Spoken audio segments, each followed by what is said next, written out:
इस दुनिया में कोई भी ऐसा व्यक्ति नहीं है जो बिल्कुल खुशहाल है और ना ही कोई व्यक्ति ऐसा है जो बिल्कुल तकलीफ़ में है। सुख और दुख इंसान के जीवन का एक हिस्सा है, लेकिन इंसान जैसे ही तकलीफ़ में आता है अपने तकलीफ़ों को दूर करने के लिए गलत कदम उठा लेता है और फिर जुर्म की राहों पर चल पड़ता है। लेकिन शायद वो भूल जाता है कि जुर्म का रास्ता सलाखों तक ही जाके ख़त्म होता है। आज के कहानी में एक व्यक्ति इस दुनिया को तो छोड़ के जाता है, लेकिन उसके पीछे कई लोगों की ज़िंदगियां भी बर्बाद हो जाती है और फिर हमेशा के लिए सलाखों के पीछे पहुंच जाते हैं। नमस्कार, आदाब, मैं हसमुद्दीन और आप देख रहे हैं सफ़र क्राइम तक। आज की जो सच्ची घटना मैं आपको सुनाने वाला हूं, दरअसल ये घटना है राजस्थान प्रदेश की। राजस्थान का एक ज़िला पड़ता है बाड़मेर और इसी बाड़मेर का एक थाना पड़ता है पचपदरा। पचपदरा थाने का एक इलाका पड़ता है पंडापुरा। बात कर रहा हूँ मैं 8 नवंबर 2016 के सुबह के आसपास। इसी पंडापुरा इलाके से एक व्यक्ति पुलिस थाने में फ़ोन करता है और कहता है कि साहब, झाड़ियों में एक व्यक्ति का डेड बॉडी पड़ा है।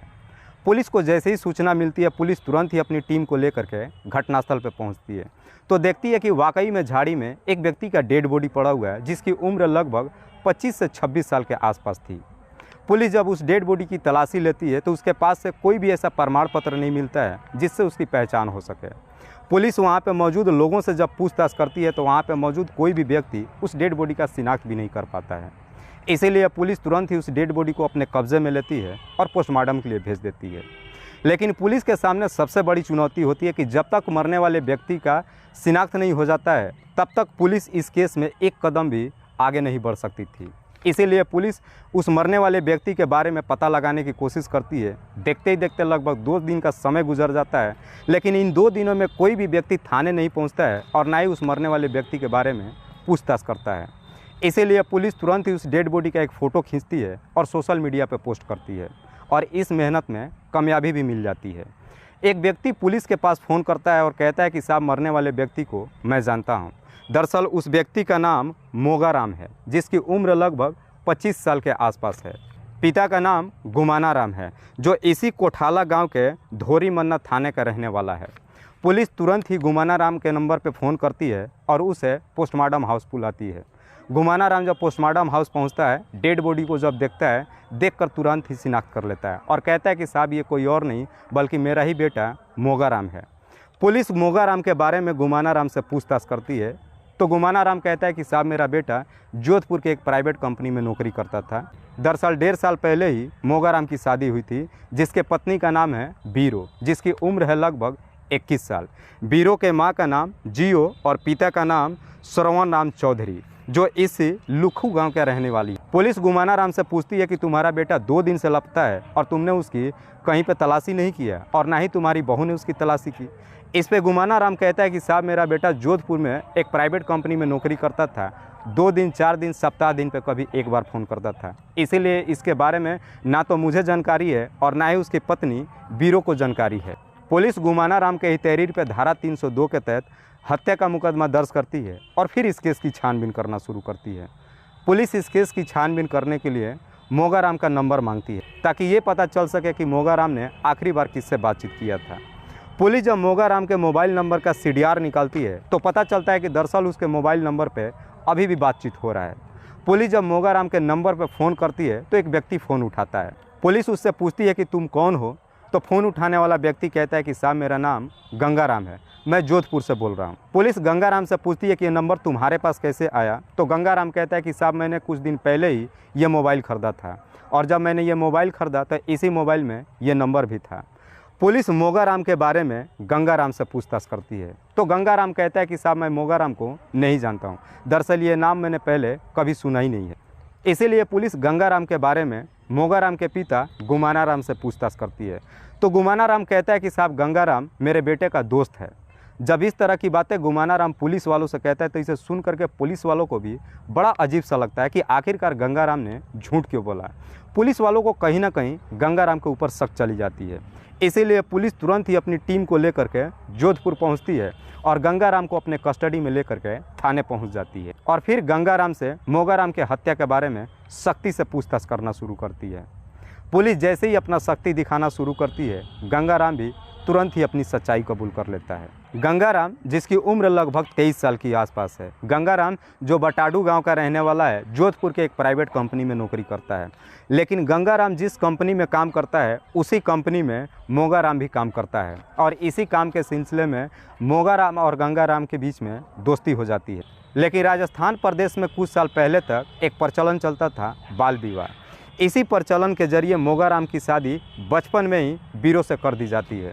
मोगाराम की शादी जब बीरो से होती है, उस टाइम मोगाराम की उम्र मात्र 10 साल थी और बीरो की उम्र मात्र 4 साल थी। शादी हो जाती है। जैसे जैसे समय गुजरता है, मोगाराम बीच में ही अपनी पढ़ाई छोड़ देता है और फिर एक नौकरी की तलाशी करना शुरू कर देता है और फिर मोगाराम को इसी जोधपुर के एक प्राइवेट कंपनी में नौकरी मिल जाती है। तब तक बीरो उधर अपनी पढ़ाई कर रही होती है। बीरो अभी अपनी पढ़ाई ही कर रही थी कि जैसे ही बीरो और मोगाराम अपनी जवानी के दहलीज पे कदम रखते हैं कि मोगाराम साल 2015 में अपनी पत्नी बीरो का गाना करा करके अपने घर लेकर आ जाता है। लेकिन बीरो जब अपने ससुराल पहुंचती है तो अपने साथ में ढेरों सारे सपने भी लेकर आती है। लेकिन जब अपने पति मोगाराम के साथ में रहना शुरू करती है, तब बीरो को मालूम चलता है कि दरअसल मोगाराम तो एक नंबर का शराबी है। जितना भी पैसा कमाता है सब के सब दारू में उड़ा देता है। आए दिन हर रोज़ मोगाराम और बीरो के बीच में छोटी मोटी बातों को लेकर के झगड़े तकरार भी होता है। इसके बावजूद भी बीरो सब कुछ सह करके अपने पति के साथ में रहना शुरू करती है। देखते ही देखते लगभग 1 साल का समय गुजर जाता है। लेकिन 1 साल के बाद बीरो जब पहली बार अपने मायके जाती है तो अपने पति के बारे में सारी सच्चाई अपनी माँ से बताती है। तो बीरो की माँ कहती है कि अब तो तुम्हारी शादी हो चुकी है, कैसे भी तुम्हें अपने पति के साथ में गुजारा करना ही पड़ेगा।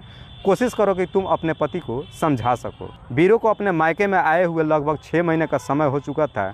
लेकिन इस 6 महीना में मोगाराम एक बार भी अपनी पत्नी बीरो के नंबर पर फ़ोन नहीं करता है। इस 6 महीना में बीरो ही अक्सर मोगाराम के नंबर पर फ़ोन करती है और उससे बात करती है।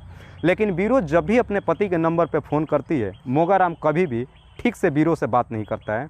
दरअसल मोगाराम हमेशा नशे की हालत में होता है। नशे के लत में इस कदर से आदी हो जाता है कि एक दिन मोगाराम के पास जब पैसे नहीं होता है, अपना मोबाइल अपने दोस्त गंगाराम से बेच देता है और फिर उन पैसों को भी दारू में उड़ा देता है। एक दिन बीरो जब अपने पति के नंबर पर फ़ोन करती है तो फ़ोन गंगाराम उठाता है।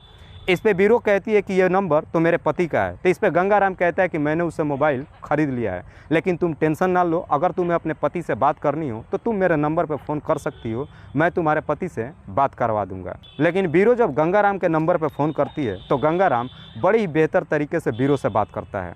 बीरो से बात करके गंगाराम को भी अच्छा लगता है। बीरो भी जब गंगाराम से बात करती है, कहीं ना कहीं उसकी बातें बीरो को भी अच्छा लगने लगता है और उसके बाद से गंगाराम और बीरो के बीच में बातचीत होना शुरू हो जाता है। बातचीत करते करते आखिरकार गंगाराम और बीरो के बीच में दोस्ती हो जाती है और बहुत जल्द ही ये दोस्ती प्यार में भी तब्दील हो जाता है।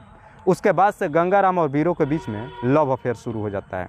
लेकिन जैसे ही दोनों के बीच में लव अफेयर शुरू होता है, बीरो ये सारी सच्चाई अपनी माँ से बता देती है। कहती है कि गंगाराम बहुत अच्छा लड़का है और मैं उसे बेइंतहा मोहब्बत करती हूँ। दरअसल गंगाराम मुझसे शादी करना चाहता है, मैं भी गंगाराम से शादी करना चाहती हूँ। जब इस तरह की बातें बीरो अपने माँ से कहती है तो इसे सुन करके उसकी माँ को भी कहीं ना कहीं अच्छा लगता है। इसीलिए बीरो की माँ एक दिन गंगाराम के नंबर पर फ़ोन करती है और कहती है कि तुम अपने दोस्त को समझाओ और कहो कि वो अपनी पत्नी को तलाक दे दे। एक दिन जब नशे की हालत में मोगाराम होता है, गंगाराम मोगाराम से कहता है कि जब तुम्हारी अपनी पत्नी के साथ में नहीं बनता है तो तुम अपनी पत्नी को तलाक क्यों नहीं दे देते हो। इसमें मोगाराम कहता है कि मैं जीते जी कभी भी बीरो को अपनी पत्नी को तलाक नहीं दूंगा, क्योंकि उसे अपनी खूबसूरती पे काफ़ी घमंड है। हमेशा मुझे शराबी और नशेड़ी कहती है। जब इस तरह की बातें मोगाराम गंगाराम से कहता है तो गंगाराम ये सारी बातें बीरो से बताता है। बीरो ये सारी बातें अपने माँ से बताती है। इसीलिए बीरो की माँ गंगाराम से मिलने के लिए अपने घर पे बुलाती है। गंगाराम भी बीरो से मिलने के लिए उतावला हो चुका था। तुरंत ही बीरो से मिलने के लिए उसके घर पे चला जाता है। लेकिन जैसे ही उसके घर पे जाता है, गंगाराम जब पहली बार बीरो को देखता है, उसकी खूबसूरती का दीवाना हो जाता है। इस पे बीरो के माँ कहती है कि अगर वाकई में तुम मेरी बच्ची से शादी करना चाहते हो तो मोगाराम को इस दुनिया से हटा दो।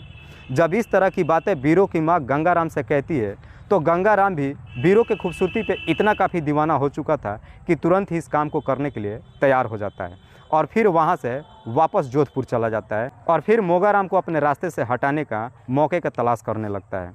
और आखिरकार एक दिन गंगाराम को ये मौका मिल जाता है।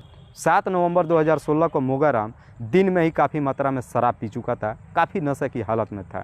गंगाराम जब मोगाराम को इस हालत में देखता है तो गंगाराम को लगता है कि सही मौका है। गंगाराम मोगाराम से कहता है कि चलो हम गांव घूम कर आते हैं, मैं तुम्हें अपने बाइक पर लेकर के गांव घुमा करके लाता हूं। मोगाराम भी गंगाराम की बात मान लेता है और जोधपुर से शाम के वक्त गंगाराम मोगाराम को अपनी बाइक पर बिठाता है और गाँव के लिए रवाना होता है। लेकिन जैसे ही रास्ते में आता है गंगाराम मोगाराम को और काफ़ी मात्रा में दारू पिला देता है, जिसको पीने के बाद मोगाराम एकदम ही काफ़ी नशे में चूर हो जाता है। और फिर रात्रि के करीब 8 बजे के आसपास इसी पंडापुरा के इलाके में जब पहुंचता है, सुनसान जगह के एक झाड़ी में लेकर के जाता है और मोगाराम की गला दबा करके हत्या कर देता है और उसकी डेड बॉडी को वहीं पे झाड़ी में छोड़ देता है। और फिर वहाँ से गंगाराम वापस जोधपुर चला जाता है। लेकिन जब जोधपुर जाता है ये सारी सच्चाई बीरो से बताता है। इस पे बीरो कहती है कि थोड़ा सा वक्त लिया जाए, जैसे ही सारा मामला ठंड हो जाएगा हम दोनों शादी कर लेंगे। लेकिन पुलिस मात्र 5 दिनों के अंदर ही इस केस का खुलासा कर देती है और 13 नवंबर 2016 को गंगाराम के तहरीर पे ही बीरो और बीरो की मां दोनों को अपने कस्टडी में लेकर आती है। फिलहाल पुलिस ने तीनों को अपने कस्टडी में लेकर इन तीनों पर गंभीर धाराओं में मुकदमा दर्ज करके जेल भेज दिया है। दोस्तों, इस कहानी को सुनाने का उद्देश्य मुझे किसी को परेशान नहीं करना है, किसी को तकलीफ़ नहीं पहुंचाना है। बस आपको बताना है आप जहां भी रहें सुरक्षित रहें और अपनों का ख्याल रखें। तब तक के लिए जय हिंद, जय भारत।